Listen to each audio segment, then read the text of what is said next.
ഒരു കമ്മ്യൂണിറ്റി പ്രോഗ്രാമിന് പോവുകയാണ്. LGBTIQ കൺസൾട്ടേഷൻ്റെ പ്രോഗ്രാമാണ്.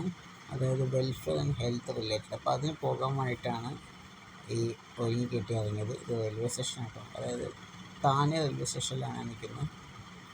അപ്പോൾ അങ്ങോട്ട് പോകാൻ വേണ്ടി, ഇത് സ്ഥലം അന്തേരിയാണ് കിടക്കുന്നത്, നമുക്ക് പോകേണ്ട സ്ഥലം.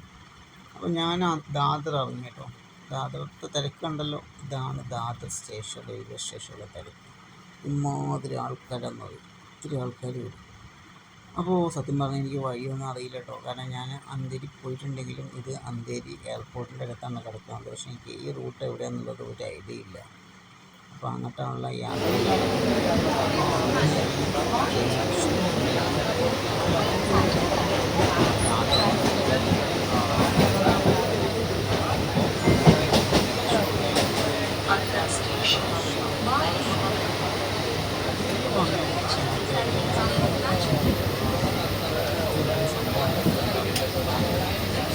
ഒരു കൊച്ചു കുട്ടി വന്നിട്ടോ പൈസ വെച്ചിട്ട്. എനിക്ക് കുട്ടിയെ കണ്ടപ്പോൾ നമ്മുടെ ദിയ ഫാത്തിമയുടെ ഒക്കെ പ്രായം തോന്നി, 10 വയസ്സ്.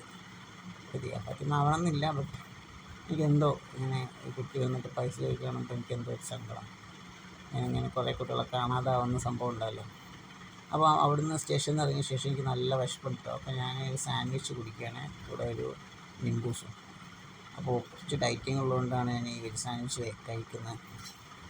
അപ്പം നല്ല വിശപ്പുണ്ട് കേട്ടോ. പൊരിഞ്ഞ വെയിലും ചൂടും എല്ലാം കൂടെ ആയപ്പോൾ സത്യം പറഞ്ഞാൽ നിൽക്കാൻ പറ്റുന്നില്ല. ഞാൻ രാവിലെ ഒന്നും കഴിച്ചിട്ടുണ്ടായിരുന്നില്ല, അപ്പോൾ അതുകൊണ്ടാണ് ഈ സാൻഡ്വിച്ച് കഴിക്കുന്നത്. അപ്പോൾ സത്യം പറഞ്ഞാൽ വീഡിയോ ഒന്നും എടുക്കാനുള്ള മൈൻഡില്ല, അമ്മാതിരി വിശപ്പാണ്. അത് കഴിഞ്ഞ് അവിടുന്ന് ഒരു ഓട്ടോ പിടിച്ച് യാത്രയാണ്. ശരിക്കും ഇവിടുന്ന് ഓട്ടോ ചാർജ് ഭയങ്കര കേട്ടോ. അവർ കുറച്ചങ്ങ് എടുക്കുമ്പോഴേക്കും ഒരു 200 രൂപ 300 രൂപയൊക്കെ ചോദിക്കുന്നത്.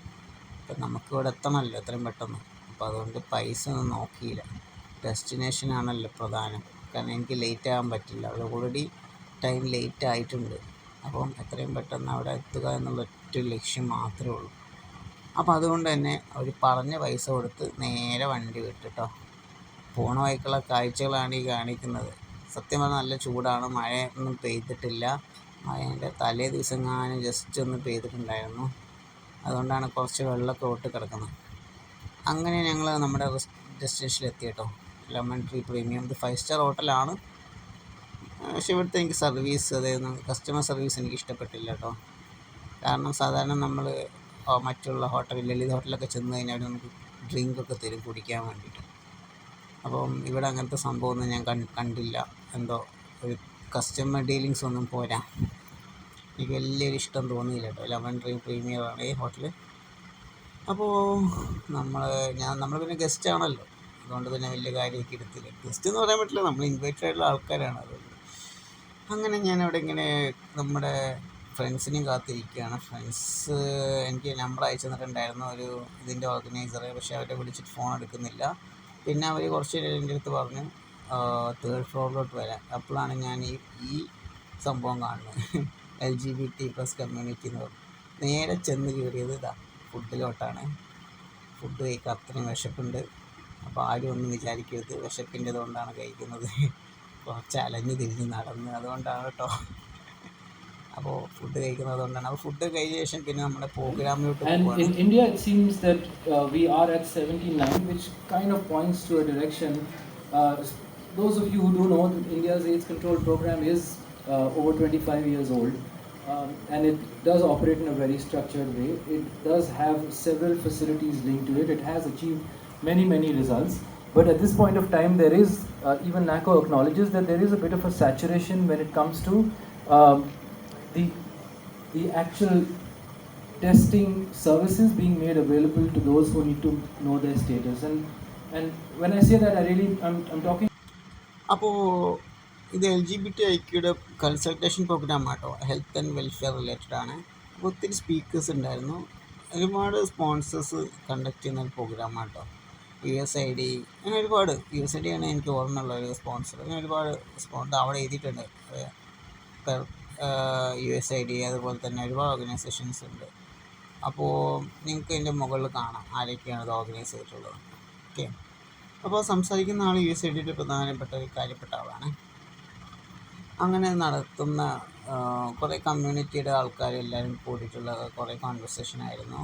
അപ്പോൾ അതുകൊണ്ട് തന്നെ ഒരുപാട് പേർക്ക് ഒരുപാട് കാര്യങ്ങൾ ഡിസ്കസ് ചെയ്യാനുണ്ടായിരുന്നു. പല വിഷയങ്ങളെക്കുറിച്ച്, ട്രാൻസ്ജെൻഡർ ആയിട്ടുള്ള ആൾക്കാരെക്കുറിച്ച്, ട്രാൻസ് വുമൺ, ട്രാൻസ് മെൻ, അങ്ങനെ എല്ലാ ആൾക്കാരും, അതുപോലെ തന്നെ ഗേ ആയിട്ടുള്ള ആൾക്കാർ, എച്ച് ഐ വി റിലേറ്റഡ് ആയിട്ടുള്ള കാര്യങ്ങളെക്കുറിച്ച് പറയാൻ, അതുപോലെ തന്നെ മറ്റുള്ള അസുഖങ്ങളെക്കുറിച്ച് പല രീതിയിലുള്ള കുറേ കാര്യങ്ങളാണ് ഇവിടെ ചർച്ച ചെയ്തിട്ടുള്ളത്. സത്യം പറഞ്ഞാൽ നല്ലൊരു സെക്ഷനായിരുന്നു. ഏകദേശം 2-2.5 മണിക്കൂറുള്ള സെക്ഷനായിരുന്നു. എനിക്ക് തോന്നുന്നു 2.5 ഒരുപാട് മുകളിലുണ്ട്, ഒരു 3-3.5 ആയിട്ടുണ്ട്. ഓക്കെ, സോറി, 3-3.5 മണിക്കൂർ എടുത്തിട്ടുണ്ട് കംപ്ലീറ്റ് ചെയ്യാൻ. അപ്പോൾ നല്ലൊരു സെക്ഷനായിരുന്നു. അപ്പോൾ LGBTQ ആൾക്കാരെ കുറിച്ചൊന്നും അറിയാത്ത കുറേ ആൾക്കാരുണ്ടാവുമല്ലോ. എന്താണ് കമ്മ്യൂണിറ്റി, എന്താണെന്നതിനെക്കുറിച്ച് ഒരു ഐഡിയ ഉണ്ടാവുമല്ലോ. അപ്പോൾ അങ്ങനെയുള്ള ആൾക്കാരൊക്കെ ഇവിടെ വന്നിരുന്നു കഴിഞ്ഞാൽ ഏകദേശം ഈ LGBT ആൾക്കാരുടെ ആരോഗ്യ സ്ഥിതികളെക്കുറിച്ചും അവരനുഭവിക്കുന്ന ഈ മേഖലയിൽ അനുഭവിക്കുന്ന പ്രതിസന്ധികളെക്കുറിച്ചൊക്കെ ഒന്ന് അറിയാൻ സാധിക്കും. അപ്പോൾ കുറേയൊക്കെ ഐഡിയ കിട്ടും, കുറേ പോയിൻറ്റ്സ് കിട്ടും. അപ്പോൾ സംഭവം അങ്ങനെ കണ്ടിന്യൂ ചെയ്തുകൊണ്ടിരിക്കുകയാണ്. പിന്നെ ഒരു പാനൽ ഡിസ്കഷനും കാര്യങ്ങളൊക്കെ ഉണ്ടായി. അങ്ങനെ ഓരോ വ്യക്തികളും അവരെക്കുറിച്ചൊക്കെ സംസാരിക്കുകയാണ്. അവർ കടന്നു വന്ന വഴികൾ, ബാക്ക്ഗ്രൗണ്ട് കാര്യങ്ങൾ, ഇതിനെക്കുറിച്ചൊക്കെയാണ് ഓരോരുത്തർ സംസാരിക്കുന്നത്. അപ്പം നമുക്ക് നോക്കിയാൽ മനസ്സിലാക്കാം, ട്രാൻസ്മെൻ ആളുകളുടെ എണ്ണം വളരെ കുറവാണ്. ഏതൊരു പരിപാടി എടുത്തു നോക്കിയാലും ട്രാൻസ് വുമൻ്റെ കൗണ്ട് കൂടുതലായിരിക്കും, ട്രാൻസ്മെൻ ആളുകളുടെ കൗണ്ട് കുറവായിരിക്കും. അതെന്തുകൊണ്ടാണെന്നുള്ളത് എനിക്ക് ഒരു ഐഡിയ ഇല്ല കേട്ടോ. ട്രാൻസ്മെൻ ആളുകൾ വരാത്തതുകൊണ്ടാണോ, അതല്ല അവരെ ഉൾപ്പെടുത്താത്തത് കൊണ്ടാണോ, അവർക്കുള്ള ഒരു സ്വാധീനം സമൂഹത്തിൽ കുറഞ്ഞത് കൊണ്ടാണോ? അങ്ങനെ നമ്മൾ പരിപാടിയൊക്കെ കഴിഞ്ഞ് ഞങ്ങൾ ഇറങ്ങി കേട്ടോ. ഇറങ്ങി ഹോട്ടലിൻ്റെ ഫ്രണ്ടിൽ നിൽക്കുകയാണേ. ഓട്ടോ ബുക്ക് ചെയ്തിട്ടുണ്ട് തിരിച്ചു പോകാൻ. പക്ഷേ കുറേ നേരം വെയിറ്റ് ചെയ്ത് അങ്ങനെ പുറത്ത് നിന്നത്. മെട്രോ കണ്ടോ, മുകളിൽ മെട്രോ പോകുന്ന സ്ഥലമാണ്. പിന്നെ ഓട്ടോ കുറച്ച് ലേറ്റ് ആകുമെന്ന് തോന്നുന്നുണ്ട്. ഞങ്ങളങ്ങനെ വൈകി നിൽക്കുകയാണ്. അത്രയും ഞങ്ങൾ ലേറ്റ് ആയിട്ടുണ്ട്. ഏകദേശം 7 മണി അടുത്തായിട്ടുണ്ട്. ഓൾറെഡി ലേറ്റായി. അവിടുന്ന് എനിക്കൊരു കിറ്റ് തന്നിട്ടുണ്ട്.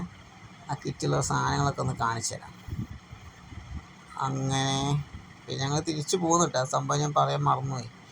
ഓട്ടോ കയറി പോകുന്നു. ഇതെനിക്ക് അവിടെ നിന്ന് തന്ന ഒരു ഗിഫ്റ്റാണ് കേട്ടോ. ഒരു കോഫി മഗ്ഗല്ല, ഒരു കോഫി ബോട്ടിലാണ്, ഒരു വാട്ടർ ബോട്ടിൽ പോലത്തെ. ഈ സെക്ഷൻ അറ്റൻഡ് ചെയ്ത് എല്ലാവർക്കും അവർ ഇതുപോലത്തെ ഒരു ബാഗ് കൊടുത്തിട്ടുണ്ട്. അതുപോലെ തന്നെ ഇതിൽ വേറൊരു സാധനം ഡയറി ഉണ്ട്. ഞാൻ കാണിക്കാം. എനിക്കിത് ഒറ്റ കൈ ആയതുകൊണ്ട് കുറച്ച് ബുദ്ധിമുട്ട് ഇത് കാണിച്ചു തരാം. അതാണ്. അപ്പോൾ ഞാനത് ഓരോന്നായിട്ട് തുറന്ന് കാണിച്ചു തരാം. അപ്പോൾ ഇതിൽ എനിക്ക് നല്ല ഇഷ്ടപ്പെട്ടത് എൻ്റെ കവർ. എനിക്ക് നല്ല അടിപൊളി കവർ കേട്ടോ. കാരണം പല കളേഴ്സിൽ ഡ്രോ ചെയ്തതും ഇതൊക്കെ ആയിട്ടുള്ള കുറേ സംഭവങ്ങൾ എന്തോ ഭയങ്കര അട്രാക്റ്റഡ് ആയിട്ടുണ്ട്. ഓക്കെ, ഈ കോഫി മഗ് തുറന്ന് കാണിച്ചു തരാം കേട്ടോ. കാരണം അത് എനിക്ക് തുറക്കാൻ പറ്റുന്നുണ്ടായിരുന്നില്ല. ഞാൻ ഒന്നുകൂടെ തുറന്ന് കാണിച്ചു തരാം.